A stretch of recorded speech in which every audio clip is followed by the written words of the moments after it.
Bonjour, bienvenue à Tout le monde s'en branle.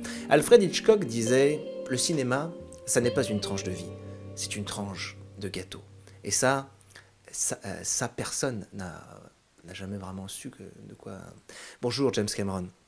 Hi friends. Bonjour la France, très heureux d'être là. Oula, par contre je me permets de vous couper, c'est vraiment quand je vais moi vous poser des questions que là, parce que sinon... Ah oui, bien sûr. Comme c'est mon émission aussi. Et vous nous revenez 13 ans après Avatar avec la suite qui se nomme Avatar 2. Tiens. Alors là, ce sera à vous là. Je suis vraiment très fier de ce film. Vraiment le plus beau travail de ma vie. Moi, je l'ai vu hier. Je peux vous dire que c'est une claque visuelle absolument exceptionnelle. En particulier la partie dans l'eau. Oui, dans l'eau, c'est superbe. Ah ouais, c'est un peu court par contre. Bah, c'est la moitié du film. Ah, c'est peut-être quand j'ai dormi alors.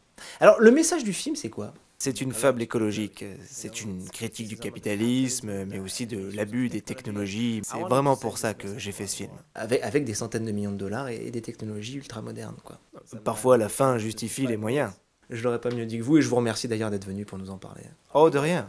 Avec votre jet privé. Alors vous avez créé un écosystème absolument fabuleux avec des espèces de toutes sortes, des végétaux, et évidemment les navis, ces petits êtres bleus qui vivent en harmonie profonde avec la nature.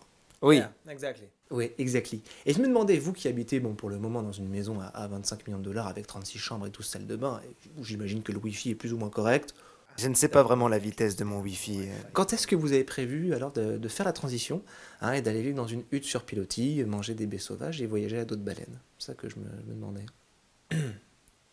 Ouais, il n'y a pas de date arrêtée, quoi. Peut-être Avatar 6. C'est qui ce gars en fait? C'est un film aussi qui est totalement basé sur la famille, sur les liens familiaux. Ça parle des liens familiaux et la force de ces liens. Et comme vous avez été divorcé 5 fois, ça vous donne une expérience, une variété de... C'est assez, c'est une grenouille française. C'est pas la traduction. Un fils de... Ah, le melon du gars, c'est un poisson lune l'autre. Et arrogant.